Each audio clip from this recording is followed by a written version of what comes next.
Boa noite, tudo bem com vocês, amantes da leitura? Pois é, estou aqui de novo para falar sobre um outro livro muito bacana que eu conheci há alguns dias e que é um livro fácil de leitura e eu tenho certeza que você vai gostar bastante.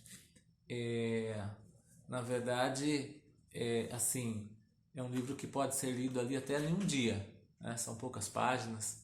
E muitas vezes as pessoas têm dificuldade em ler livros que são muito extensos. Então esse livro é um livro bacana por causa disso também. E uma oportunidade de você conhecer novos autores, que isso é muito legal também. Às vezes nós estamos acostumados apenas a ler autores brasileiros, ou mesmo portugueses, ou britânicos, que é muito comum, e deixamos para trás outros autores tão importantes, como por exemplo a Chimamanda Adichie, nesse pequeno livro, O Perigo de uma História Única. E realmente, não é, gente?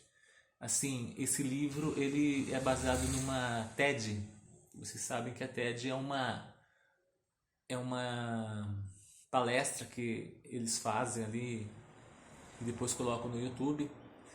E essa TED Talk foi uma das mais vistas. É ainda uma das mais vistas e por conta disso resolveram então fazer o livro sobre a palestra. E a Chimamanda é uma autora africana, uma jovem de um grande talento que foi morar nos Estados Unidos e ali ela percebeu que as pessoas enxergavam ela e o próprio continente africano de uma forma estereotipada, ou seja, estereotipada tem um modelo que eles vejam como um modelo que foi passado de geração em geração e permanece como sendo a única coisa que explique determinado continente, no caso africano, que é um continente, não é um país. E normalmente a visão que se tem da África é de um povo selvagem, atrasado, ignorante, não é? E de uma pobreza extrema, de uma selva, de uma natureza linda, com grandes animais belíssimos. E se fosse apenas isso, sabendo que a África é um grande continente, que tem países ali que tem grandes reservas naturais, países que têm uma boa economia, como por exemplo a África do Sul, não é? Então, e também ótimos autores, tem filosofia, tem história. Então ela procura mostrar exatamente isso para as amigas dela, que é um grande perigo apenas uma narrativa. Quando você tem apenas uma narrativa de alguma coisa, é perigoso, porque você já tem uma visão muito limitada do que é aquele país, do que é aquela nação. Até mesmo individualmente, não é mesmo? Quando você vê e enxerga um ser humano apenas por uma faceta dele, quando nós sabemos que o ser humano é multifacetado, ele é um ser humano que tem muitas facetas, que tem muitas habilidades, muitas competências e que nós às vezes enxergamos apenas uma parte da pessoa. Não deixamos que essa pessoa se revele, se mostre, porque nós temos aquele conceito que às vezes vem de formações antigas que a gente enxerga a pessoa daquele mesmo jeito e não dá oportunidade da pessoa mostrar que mudou. E as nações e a história também acontece da mesma forma.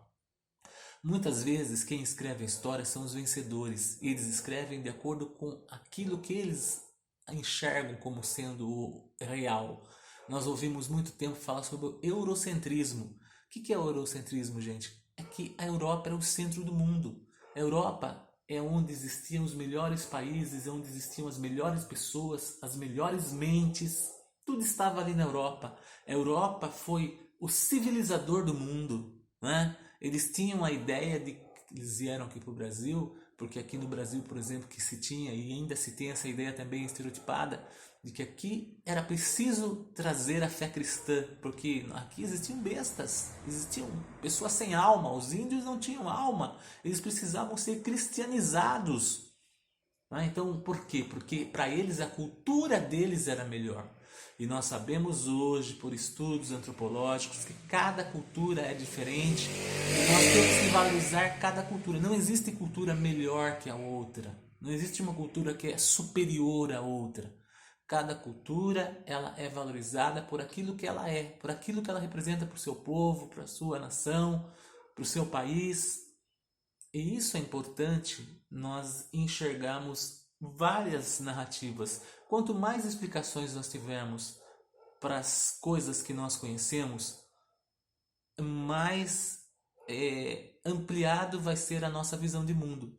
E essa visão de mundo ampliada vai nos dar condição de compreender o outro, de ter empatia, de ter respeito. O mundo precisa muito disso, gente. O mundo às vezes tem uma visão única, uma visão unilateral, uma visão pequena, limitada. As pessoas, elas estão vivendo num mundo dualista, não é? Onde apenas a direita, apenas a esquerda, o bem e o mal, né? O certo, o errado, sem observar as nuances, que no meio de tudo isso existem talvezes, né? Talvez existam coisas diferentes, se, entretanto, todavia, mas que existem outras explicações, não apenas a explicação oficial, existem outras, talvez dezenas, centenas de explicações que fogem àquilo que a gente acredita ser verdade. Nós precisamos questionar aquilo que a gente acredita ser verdade. Por que é verdade? Porque nos ensinaram? Porque a família da gente ensinou? Porque a escola ensinou? Porque o pastor ensinou? Mas será que o pastor ele não aprendeu errado? Será que a família ensinou que era certo? Eles tinham conhecimento suficientes para mostrar para mim o que é o mundo, a história das nações? Olha, vale muito a pena o perigo de uma história única. Pensa nisso, tá? E busca ampliar as suas explicações para o mundo e para a vida. Boa noite.